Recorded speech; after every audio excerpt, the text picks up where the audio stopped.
Welcome back to the range. If you spend enough time hanging around deer camps or sitting around the wood stove at a hunting lodge, you are practically guaranteed to hear someone preaching the gospel of the 243 Winchester. And honestly, I get the appeal. This cartridge is an absolute sweetheart to shoot. The recoil is practically non-existent. You can run rounds through it all day without developing a flinch. It shoots flat and it is mechanically accurate. It has earned this legendary status as the ultimate do-it-all problem solver. People trust it to vaporize woodchucks at 400 YD and then turn around and drop a white-tailed deer in its tracks. But here's the thing, that reputation creates a trap. The 243 is almost too good for its own sake. It is so smooth and so easy to drive that it gives shooters a false sense of security. People start thinking this little 6mm pill is a magic wand that can ignore the laws of physics. And eventually, usually at the worst possible moment, reality pays you a visit. And let me tell you something, you never find the limit of a cartridge when you are punching paper on a sunny afternoon.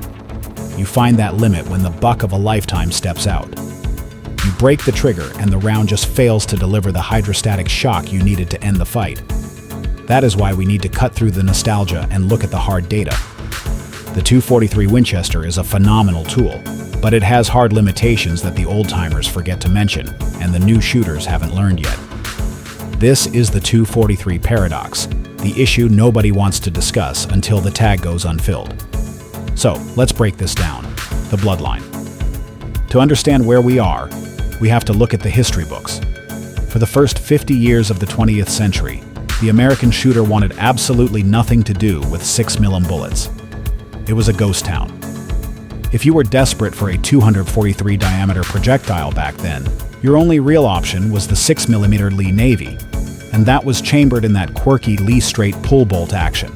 They made a handful of sporting rifles for it, but by 1935, that cartridge was effectively dead and buried. Now across the pond in Europe, totally different ballgame. The British gunmakers were experimenting with 6mm way ahead of the curve. In the 1920s, you had heavy hitters like Holland & Holland or Perry rolling out exotic rounds. We are talking about the 240 flanged Nitro Express and the 246 Purdy. Between 1895 and the Roaring Twenties, Europe birthed at least half a dozen 6mm cartridges, but here in the States, radio silence. That is exactly why 1955 was such a pivotal moment in firearms history. Seemingly overnight, both Winchester and Remington decided to wake up and drop new 6mm cartridges on the American public. It was an immediate showdown.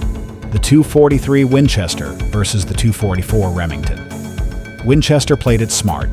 They took the brand new 308 Winchester case and just necked it down. Simple, efficient. Remington took a different path. They based their design on the classic 7x57 Mauser case, which as many of you know is the same parent case that gave us the legendary 257 Roberts. On paper, the Remington actually had the edge. It had a slightly longer body and a bit more boiler room for powder capacity, which meant higher potential velocities. The 243 was a shorter, squat little round designed to fit into short-action receivers. Even though in 1955 the concept of a true short-action sporting rifle was still in its infancy. The marketing war. If you were a gambling man in the mid-50s looking strictly at the ballistics data, the 244 Remington looked like the heavy favorite. It was faster and had more case capacity. What is not to love?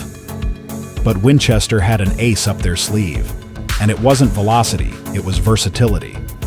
Winchester chambered the 243 in their flagship Model 70, but they also put it in the Model 88 lever action, and the Savage 99 picked it up almost immediately. They flooded the zone. Remington, on the other hand, made a catastrophic error. They completely misunderstood the American shooter. They marketed the 244 exclusively as a long-range Varmint cartridge. They sold it with 75 and 90 grain bullets. And here is the nail in the coffin. They rifled the barrels with a slow 1 in 12 in twist rate. For light, speedy Varmint grenades, that twist is fine, but a 1 in 12 twist absolutely will not stabilize the long, heavy bullets you need for deer hunting. They crippled their own cartridge right out of the gate. Winchester saw the writing on the wall. They pitched the 243 as a dual-purpose hybrid, a gun you could use on coyotes on Saturday and whitetail on Sunday. They loaded it with 80 grain pills for speed and 100 grain soft points for meat.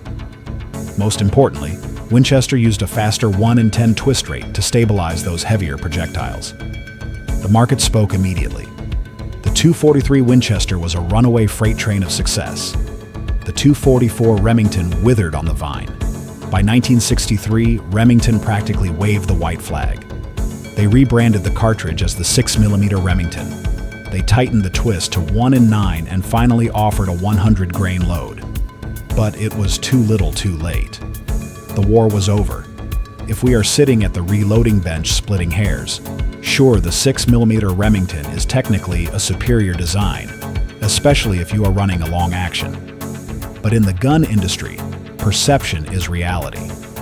The .243 Winchester took the crown, and it has held on to it with a death grip for 70 years. It is the undisputed king of the 6mm world. From the Texas brush country to the stalkers in the Scottish Highlands, this round is everywhere. Others have tried to take a shot at the title. The .240 Weatherby Magnum, the short-lived .243 WSSM Winchester Super Short Magnum. They all failed to gain traction. Nothing can touch the ubiquity of the .243. Ballistics in application. Let's look at the numbers that built this dynasty. Your bread and doot factory loads are usually an 80 grain bullet moving at 3350 ft per second, or a 100 grain bullet cruising at 2960. But modern ammo technology has blown the doors wide open. You can find screamers as light as 55 grains and heavy hitters up to 105 grains. It covers the entire spectrum from prairie dogs to pronghorn and Alapi. Here is the general rule of engagement. Anything under 90 grains is for varmints. These bullets are designed for rapid explosive fragmentation. Anything 90 grains or heavier is built for controlled expansion and deep penetration on big game. And across the board, the accuracy is inherently superb. For the varmint hunters out there, those lightweight rounds are devastating. Take the Winchester 55 grain ballistic silver tip. The box says 3910 ft per second.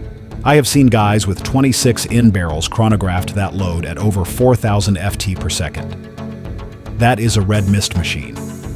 However, a lot of the serious long-range predator hunters prefer the 80 grain loads. They just buck the wind significantly better than the 22 caliber center fires. But let's be real, the .243 earned its stripes as a deer cartridge. It is accurate. It is gentle on the shoulder. It is not intimidating. That is why it is the default first rifle for millions of American hunters, myself included. It is the tool you hand to a new shooter to build their confidence without punishing them. But that brings us back to the elephant in the room. Is the .243 Winchester actually the best tool for the job today? Or is it a handicap that we are just too nostalgic to admit, the hidden cost? For all its virtues, and there are plenty, the .243 Winchester has a dark side. It is the stuff you only learn after the check is cleared. On deer-sized game inside typical hunting ranges, say 200 YD, it is lethal. It gets the job done. But the moment you start stretching that distance or you go up against a heavy-bodied buck, the equation changes rapidly. The .243 sheds energy fast at extended ranges. If you place a perfect double lung shot, you are fine. But your margin for error evaporates. It becomes razor thin. Compared to a 7mm .8 or a .308, you have far less forgiveness if that shot angle is bad, or if the wind pushes you back a few inches. The second issue is one that mostly the competition guys and high-volume shooters talk about. The .243 is a notorious barrel burner.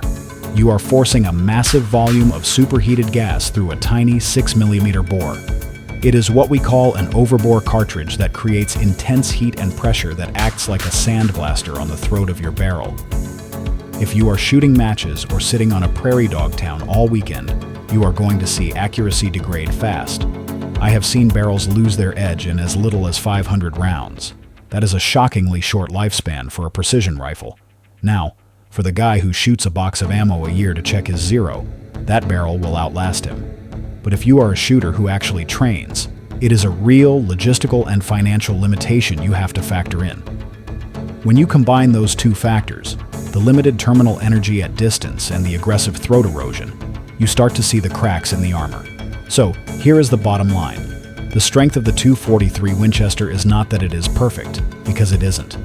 Its strength comes from the shooter knowing exactly what it can do, and more importantly, what it cannot do. If you keep it within its comfort zone, it is one of the most capable and pleasant cartridges ever designed. But if you try to push it beyond those boundaries, whether that is taking a shot at 500 wide on an elk or trying to run a high-volume barrel heater, you are going to have a bad time. And the consequences can be heartbreaking. Knowing where that line is drawn, that is the difference between a freezer full of venison and a long walk back to the truck, with nothing but a story about the one that got away. I hope you guys got some value out of that breakdown. If you did, go ahead and crush that like button. Make sure you subscribe to the channel so you don't miss the next upload, and drop a comment down below. Tell me your war stories with the 243. Good or bad, I want to hear them. Train hard, stay safe, and we will see you in the next.